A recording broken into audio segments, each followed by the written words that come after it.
आयुष्य एक सुंदर प्रवास, सगळ्यांनी हसत जगलं पाहिजे. नव्या जोमात, नव्या उत्साहात त्यालाही अनुभवलं पाहिजे. मित्र, नातलग, सगळे सोयरे सर्वांच्या ध्यानी असलं पाहिजे. कुटुंबातल्या प्रत्येकाशी आपुलकीने वागलं पाहिजे. आयुष्यातल्या कठीण प्रसंगांना धैर्याने सामोरं गेलं पाहिजे. गरुड भरारी घेऊन पुन्हा उंच उड्डाण केलं पाहिजे. सारे काही स्थावर करून स्वतःही थोडे जगायला पाहिजे. पुन्हा एकदा फिनिक्स पक्षासारखं राखेतून जन्माला पाहिजे. राखेतून जन्मायला पाहिजे. हॅलो, नमस्कार. कसे आहात सर्व? मस्त आहात ना? मस्तच राहा. सर्वांना सर्वप्रथम श्री स्वामी समर्थ. तुम्हाला सर्वांना आजचा दिवस खूप छान, आनंदाचा आणि आरोग्यदायी जाओ. तर आज असंच काही हलकं फुलकं तुमच्यासोबत मी शेअर करणार आहे. आणि शेअर करता करता काही तुमच्या ज्या काही कमेंट्स असतील त्यांचे सुद्धा रिप्लाय मी तुम्हाला करणार आहे.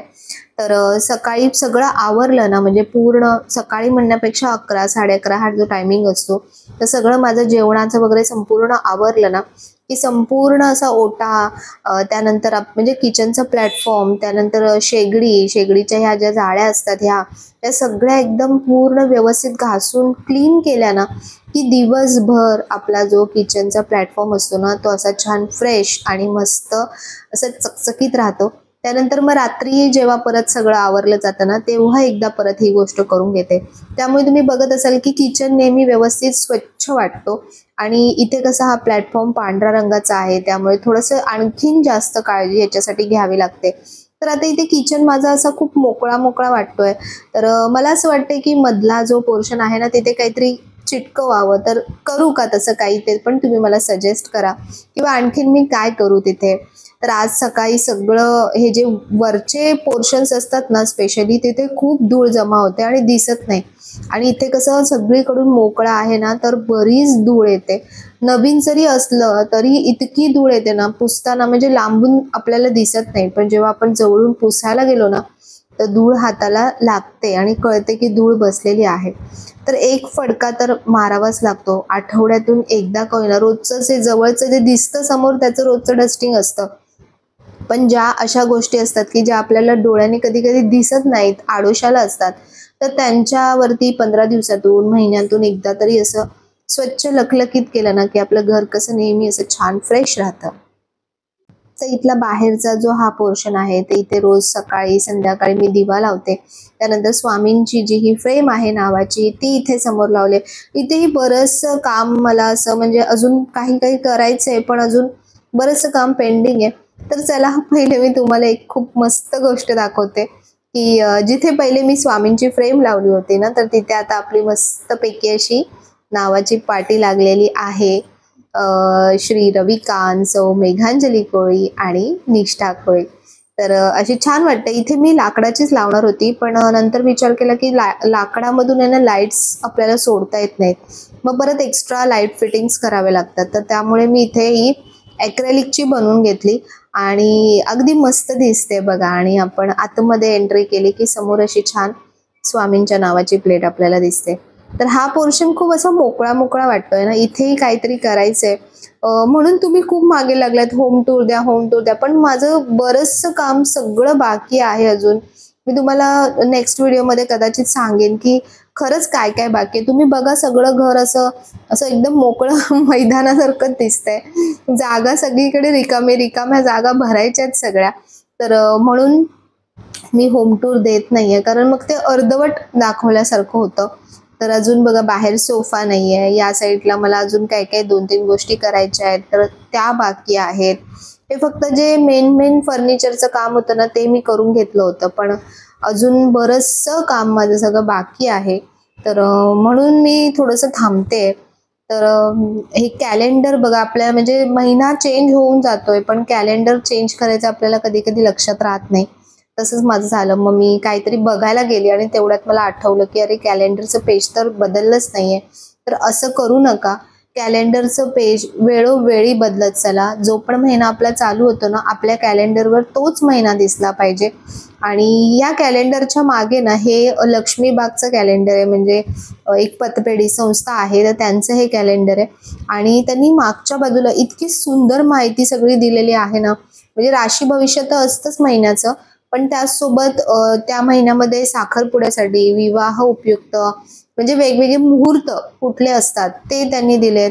परत काही काही छान छान आयुर्वेदिक गोष्टी सुद्धा तिथे दिलेल्या असतात. तर जसं एखादं नवीन पुस्तक कसं आपण मस्त आल्यानंतर आपल्याला उत्सुकता असते, तर तसेच कॅलेंडरच्या मागच्या बाजूला ना तुम्ही बघत चला. फक्त कॅलेंडरच्या डेट्स किंवा त्यातलं दिलेलं नका वाचू, कॅलेंडरचं मागचं पण एकदा बघा, खूप वाचायला मज्जा येते. तसंच किचनसाठी मी मागच्या वेळेला तुम्हाला दाखवले होते की किचन आणि बाथरूमसाठी मी हे मागवले होते, काय काय वेगवेगळे ऑर्गनायझर्स मागवले होते. पण त्यातले काही काम केले, काही नाही केले, काही फेल झालेत. तर ते पण मी तुम्हाला परत एकदा रिव्ह्यू देईन की कुठले बरोबर लागले किंवा कुठले काम व्यवस्थित करतायत, कुठले नाही करतायत. तर म्हणूनच मी गोष्ट दाखवली ना लगेचच तुम्ही घेऊ नका, थांबा थोडंसं, मला पण ते यूज करू द्या, त्यानंतर मग प्रॉपर त्याचा रिव्ह्यू जातो. पण आपल्याला असते घाई, त्यामुळे आपण लवकर लवकर घेतो. पण थोडंसं थांबत चला, मी तुम्हाला हळूहळू रिव्ह्यू देत जाईल. आणि तसंही बऱ्याचदा असं खूप कमी वेळा होतं की मी घेतलंय आणि लगेचच तुम्हाला दाखवते. मी ॲक्च्युली वस्तू वापरते आणि त्यानंतरच तुम्हाला त्याचे रिव्ह्यूज देते. तर आज आहे ना मी छान भोपळ्याची भाजी बनवणार आहे आणि मटकीची भाजी बनवणार आहे.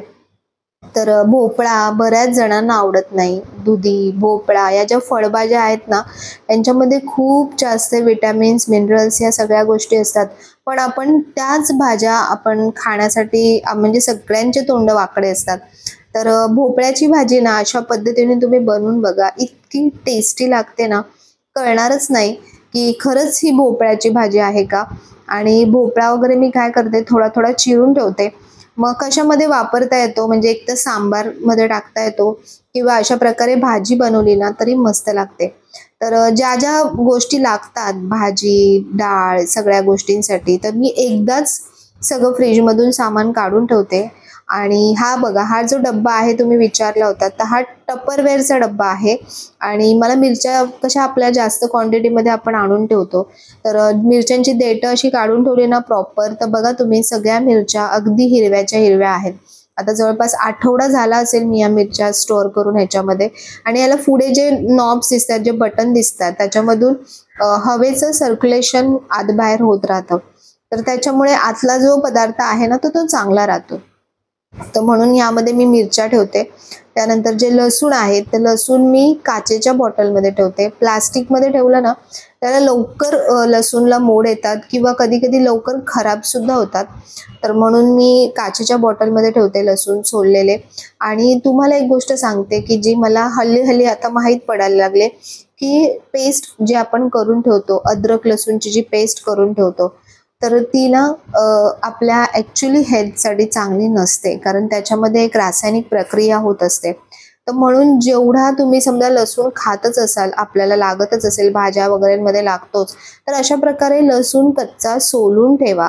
आणि तो असा बारीक कटिंग करून किंवा ठेचून तो तुम्ही भाज्यांमध्ये किंवा आमटीमध्ये वगैरे घालत चला.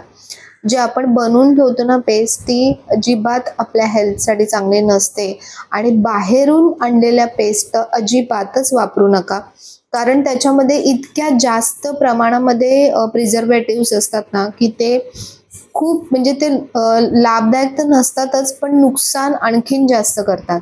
असे जे किचनचे प्लॅटफॉर्म्स असतात ना, तर याच्यावरती तुम्हाला कंटिन्यू अशा प्रकारे खाली कपडा अंथरूनच तुम्हाला काम करावं लागतं, कारण जी भांडी घासली जातात त्याचे रॅशेस त्याच्यावरती येतात. तसंच तुम्ही मला विचारलं होतं की ताई, भांडी घासताना तू खाली जो कपडा ठेवते पाणी निथरण्यासाठी, त्याला किचनचा मॅट म्हणतात, प्लॅटफॉर्म मॅट म्हणतात. तर तो तू त्याची लिंक दे. तर तो मी डीमार्टमधून मला वाटतं घेतला होता, तर त्यामुळे त्याची लिंक काही मला देता येणार नाही.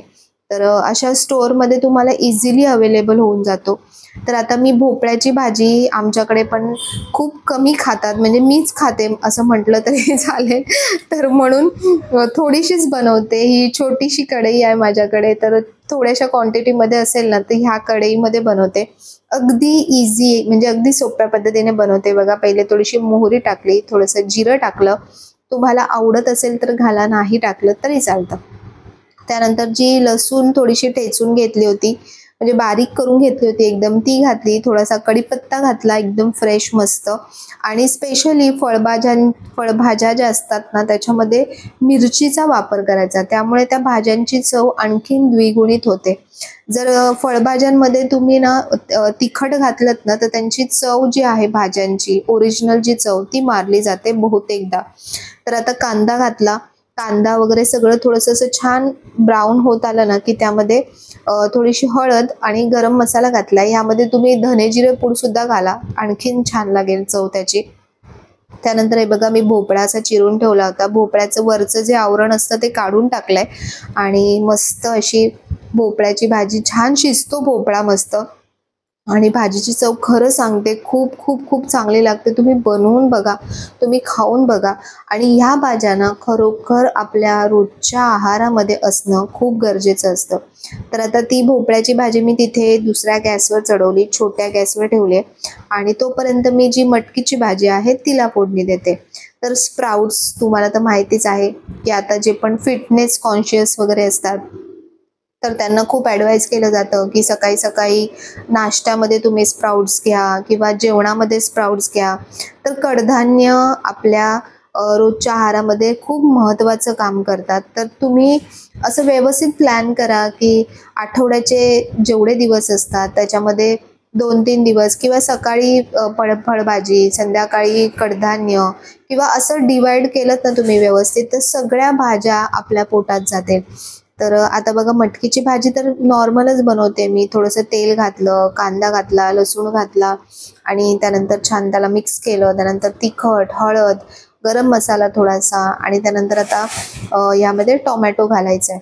आणि अशीच म्हणजे ज्या या कडधान्यांच्या भाज्या असतात ना त्या म्हणजे स्पेशली मी तुम्हाला सांगेन की मटकी वगैरे तर हे ना जास्त स्पायसी किंवा जास्त वाटण वगैरे घालून बनवू नका. त्या भाजीची चव येते त्या भाजीला पण ती तुमच्या आरोग्यासाठी तेवढी हेल्दी राहत नाही. ते फक्त एक थोडासा चोथा राहतो भाजीचा. तर आता ते जी फोडणी टाकली आहे तर ती फोडणी थोडीशी शिजू देते आणि तोपर्यंत ही जी भोपळ्याची भाजी आहे ती मी बघते. तर अगदी एकदम कमी गॅसवरती ठेवायची आणि ह्या भाजीमध्ये ना मस्त असा शेंगदाण्याचा कूट घाला किंवा तुम्ही ओलं खोबरं सुद्धा घालू शकता. पण ओल्या खोबऱ्यापेक्षा ना शेंगदाण्याचा कूट जास्त मस्त लागतो. तर बघा अशी मस्त खरपूस आपली भाजी रेडी आहे. याच्यामध्ये चवीनुसार मीठ सुद्धा मी घातलंय आणि आता हा गॅस मी बंद करते. आणि इथे आपली ही मटकीची उसळची जी फोडणी टाकलेली आहे ना तर ती फोडणी मस्तपैकी छान झालेली आहे. टोमॅटो टाकल्यानंतर आहे ना कधीही लगेचच भाजी फोडणीला घालायची नाही. तो टोमॅटो शिजायला थोडासा वेळ लागतो, म्हणून थोडंसं पाणी घातलं की जेणेकरून आपली फोडणी करपणार नाही आणि जी आपली फोडणी आहे ती छान शिजेल त्याच्यामध्ये. तर आता मी यामध्ये मटकी घालते. तर मटकीमध्ये बटाटा अजिबात घालत नाहीये, कारण सगळ्याच भाज्यामध्ये काही काही जणांना खूपच सवय असते की प्रत्येक भाजीत बटाटा घालतात. म्हणजे आव जाव बटाटा खाओ असं असं अभियान असतं त्यांच्याकडे की बटाट्याशिवाय भाजी काही बनत नाही. तर असं करू नका. काय जेव्हा काहीच ऑप्शन नसतं किंवा काही पर्टिक्युलर भाज्या असतात की ज्यांच्यामध्ये खरंच बटाटा चांगला लागतो पण सगळ्याच भाज्यांमध्ये बटाटा घालण्याची गरज नसते. त्यामुळे काय होतं ना जी मूळ भाजी आहे तिचं जे पोषण आहे ती जेवढे प्रमाणात खाल्ली गेली पाहिजे ती तेवढी होत नाही. तर बघा मटकीची अशी मस्त मोड आलेली मटकी होती छान, त्याची उसळ बनवली आहे. त्यानंतर भोपळ्याची भाजी मी तुम्हाला दाखवते बघा. अगदी चटणी म्हणतो ना आपण तर चटणी सारखी भाजी लागते. याची चटणी सुद्धा करू शकता. ही भाजी स्मॅश केलीत ना अशी बनवून तर ही चटणीसारखी सुद्धा तुम्ही देऊ शकता. पण अशीच पण खूप छान लागते भाजी, खाऊन बघा. आणि मस्त काही ना काही सलाड असलं पाहिजे. हे दुपारच्या जेवणाचं मी तुम्हाला दाखवते. तर आणि त्यासोबत पोळी किंवा भात किंवा वरण भात असेल, वरण भात तर असं दुपारचं जेवण आपलं असलं पाहिजे. आणि यासोबत मी तुम्हाला म्हणेन की रोजच्या आपल्या आहारामध्ये दह्याचा समावेश असला पाहिजे. पण दही हे कधी खायचं तर दही दुपारीच खायचं, रात्री दही खायचं नाही, त्यामुळे वाताचे त्रास बळावतात. आणि जर तुम्ही दही घरी अशा प्रमाणात म्हणजे अशा प्रकारे लावाल ना, तर खूप मस्त दही जमा होतं. तर फक्त दही घेताना तुम्ही कुठलं दही घेताय, आंबट घेतलं तर आंबटच लागेल, गोड घेतलं तर गोड लागेल. तर म्हणून त्याच्यानुसार तुम्ही दही घ्या. असं थोडंसं दही घ्यायचं, स्टीलच्या भांड्यामध्ये दही लावा, एकदम परफेक्ट दही लागतं. तर छान असं पूर्ण फेटून घ्यायचं, मिक्स करून घ्यायचं आणि त्यानंतर ना ह्याच्यामध्ये अगदी हाताला म्हणजे आपल्याला सहन होईल अशा टेम्परेचरचं दूध, म्हणजे थोडंसं हलकं गरम आपण जे म्हणतो ना, तसं दूध ह्यामध्ये घालायचं. हे गाईचंच दूध आहे. जर तुम्हाला दही अगदी घट्ट हवं असेल ना, तर म्हशीचं दूध वापरा, त्याने दही एकदम घट्ट होतं. पण बऱ्याच जणांना म्हशीचं दूध किंवा दही पचायला त्रास होतो, जड पडतं. तर म्हणून गाईचं दही किंवा गाईचं दूध सगळ्यात बेस्ट. पण दुपारचं कुठलाही महिना असू द्या, मी तुम्हाला सांगते, दुपारचं थोडंसं का होईना आपल्या जेवणामध्ये दही असेल ना, तर ते आपलं जेवण पचन करण्यासाठी पाचन शक्ती वाढवतं आणि जेवण खूप चांगल्या प्रकारे पचन होतं. तर हे बघा, हे जे मी आता मिश्रण सगळं घेतलंय ना, तर मस्त असं 2 ते 3 मिनिटं छान संपूर्ण असं दुधामध्ये मिक्स होऊ द्यायचं आणि नंतर 4 ते 5 तासासाठी हे दही अगदी अजिबात हात न लावता एकदम एका कॉर्नरला ठेवून द्यायचं. त्यानंतर हे फ्रीजमध्ये ठेवलं ना, की अगदी मस्त सेट होऊन जातं. तर घराची कामं तर त्याला दी एंडच नाहीये. जितकं आपण घरामध्ये करू ना, तितक्या कमीच गोष्टी असतात. पण इथलं हे स्लायडिंगचं म्हणजे स्लायडिंगच्या इथला ना हा एक पोर्शन थोडासा ओपन राहिला होता. ते बाहेर गेले होते स्लायडिंगवाले, त्यामुळे ते आले नव्हते आणि चिमणीचा पाईप टाकल्यानंतर त्यांना हे सेट करायचं होतं. तर इथे ना ही कंपोजिट शीट म्हटली जाते, की ही शीट तुम्ही वापरलीत ना, तर पाणी आतमध्ये येत नाही किंवा पाण्याचा ह्याच्यावर काहीही परिणाम होत नाही. तर तुम्ही आउटर साईडला जरी एखादा बॉक्स किंवा काय बनवत असाल ना, तर त्याला अशा प्रकारच्या कंपोजिट शीट, याला कंपोजिट शीट म्हणतात. तर या नक्की लावत जा. आता माझा जो किचनचा जो तुम्हाला स्टोरेज बॉक्स दिसतोय बाहेरचा, तर त्याच्या बाहेरच्या साईडने सुद्धा मी ही शीट लावलेली आहे, की ज्यामुळे पाण्यामुळे आपलं जे लाकडाचं काही फर्निचर असेल ना, तर ते खराब होऊ नये यासाठी. तर आता परफेक्ट तिथलं छोटं असं त्यांना माप घेऊन पहिले ते संपूर्ण कटिंग करून घेणार आणि त्यानंतर ते तिथे फिक्स करणार. कारण इथला जो हा गॅप होता ना, ह्याच्यामुळे आतमध्ये पाली येऊ शकतात किंवा काही येऊ शकतं. तर म्हणून ते पॅक करणं खूप गरजेचं होतं. तर ती पूर्ण तुम्ही खिडकी बघत असाल, ती पूर्ण खिडकीच त्यांनी पूर्ण व्यवस्थित पॅक केली आहे आणि स्लायडिंग तिथून सोडून पुढे त्यांनी स्लायडिंग लावले. कारण इथून बरेचसे पाईप्स बाहेर जातात. आता सगळेच पाईप्स मोस्ट ऑफ आता आउटर पाईप्स जास्त असतात बऱ्याचशा बिल्डिंगमध्ये, म्हणजे बऱ्याचशा सोसायटीमध्ये. तर हे पाईप आपल्याला हाईड करण्यासाठी अशा प्रकारे आपण करू शकतो किंवा इथे तुम्ही संपूर्ण फर्निचरसुद्धा पॅक करून घेऊ शकता. तर मागच्या वेळी मी तुम्हाला दाखवले होते, की मी घरच्या घरी छान असे तुपाचे दिवे बनवले होते. तेव्हा खूप साऱ्या ताईंनी खूप साऱ्या छान-छान कमेंट्स केल्या. तर मागच्या वेळी मी त्याच्यामध्ये डालडा मिक्स केला होता. पण ह्यावेळी अगदी प्युअर तुपाचेच मी दिवे बनवणार आहे आणि तुम्हाला प्रमाणही सांगते, की आपण नॉर्मली बाजारात घ्यायला गेलो ना, तर 50 तुपाचे दिवे जर तुम्ही घ्यायला गेलात, तर ₹350-400 घरात जातात. आणि तेच मी तुम्हाला सांगते, की इथे फक्त मी पाव किलो, ₹150चं पाव किलो तूप आणलेलं होतं. अगदी शुद्ध म्हणजे गाईचं तूप आहे हे आणि बनवलेलं, घरच्या घरी बनवलेलं. आणि याला फक्त ह्या वाती लागतात. ह्या वाती तर म्हणजे मी ह्यांची लिंकसुद्धा तुम्हाला दिली होती, की ₹100-150 ₹150 का ₹200च्या वाती होत्या या. पण इतक्या वाती आहेत, की म्हणजे कधी संपतील मला माहीत नाही. इतक्या भरपूर वाती आहेत, खूप पुरतात या. तर आणि खूप छानही आहेत, अगदी मस्त जळतात. तुम्ही अगदी डोळे झाकून या वाती घेऊ शकता. म्हणजे मी स्वतः आता खूप वेळा वापरल्या, त्यामुळे मी तुम्हाला अगदी 100% सांगू शकते, की वाती खरंच खूप चांगल्या आहेत. तर ह्या वाती अशा काढून टाकायच्या, ह्याच्या मस्त लावायच्या, थोड्याशा स्प्रेड करायच्या, म्हणजे तो दिवा आतमध्ये छान होतो. हे जे सिलिकॉनचं दिसतं ना तुम्हाला, हे मी केकच्या दुकानातून घेऊन आले, म्हणजे केकचं जिथे सामान मिळतं ना, तिथून घेऊन आले. मागच्या वेळी मी ऑनलाईन मागवलं होतं, पण ते थोडे छोटे-छोटे दिवे होते आणि हे जे दिवे तुम्हाला आता नवीन सिलिकॉनचे दिसतायत ना, तर हे थोडे मोठ्या साईजचे आहेत आणि ह्यातला एक दिवा मी लावूनही बघितला, तर अक्षरशः 3 ते 3.5 तास एक दिवा माझा तुपाचा जळत होता. हो, खरंच. तर म्हणून मी ते मोठ्या प्रमाणात थोडासा मोठा साचा म्हणजे घेतला होता. आणि सगळ्यात बेस्ट तुम्हाला सांगेन, की हे मातीचे दिवे. असे मातीचे दिवे तुम्ही अगदी स्वस्तामध्ये आपल्याला मिळतात. ह्याच्यामध्ये तुम्ही तुपाचे दिवे बनवून ठेवा आणि यातला एक दिवा तुम्ही रोज संध्याकाळी लावा. बघा कुठलंही स्टँड किंवा कुठल्याही वेगळ्या दिव्याची तुम्हाला गरज पडत नाही. बघ फक्त तूप होतं, मी तूप घेतलंय, फक्त त्यामध्ये भीमसेनी कापूर घातलाय, छान मिक्स करून घेतलं ते आणि बस हे कॉम्बिनेशन घालायचं. तुम्हाला याच्यामध्ये हवं असेल तुम्ही छान दुसरे इसेन्स सुद्धा वापरू शकता. तर फक्त फ्रीजमध्ये ठेवताना एक काळजी घ्या की ह्याला खाली काहीतरी असं भक्कम स्टँड असलं पाहिजे, कारण ते उचलता येत नाही. एकदा तुम्ही त्याच्यामध्ये तूप घातलत ना तर मग ते सिलिकॉन उचलता येत नाही, तर म्हणून खाली काहीतरी ट्रे किंवा काहीतरी बेस असला पाहिजे. तर आता तूप याच्या सगळ्यांमध्ये घालून घेते आणि त्यानंतर फ्रीजरमध्ये मस्त हे सेट करून घ्यायचे.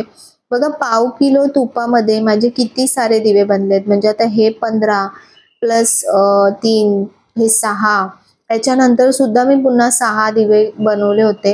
म्हणजे 1/2 किलोच्या प्रमाणामध्ये. आणि हे मोठे मोठे दिवे आहेत. हे जर तुम्ही छोट्या आकाराचे बनवलेत ना तर अगदी 100 सुद्धा दिवे छोटे छोटे बनतात. तर म्हणजे किती आपण आपली स्वतःची सेविंग करू शकतो ह्याच्यामध्ये. आणि आपल्याला एक डोक्यात एक छान विचार सुद्धा असतो की बाबा आपण शुद्ध तूप वापरलंय, शुद्ध तुपानेच आपण हे दिवे बनवलेत.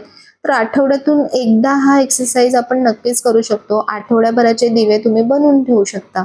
तर बघा आता हे छान सेट झालेत आणि जसं मी तुम्हाला म्हटलं की यातला एक दिवा मी वापरून बघितला. तर मी 7:15ला लावला होता आणि 10:30 व्हायला आले होते तरी सुद्धा तो दिवा चालू होता. बघा अगदी जम्बो जम्बो आकाराचे दिवे बनले ते एकदम मस्त. तर असे जर तुम्हाला मोठे बनवायचे असेल ना तर तुमच्याकडे अशा छोट्या वाट्या जरी असतील ना त्याच्यामध्ये सुद्धा खूप मस्त दिवे बनतील.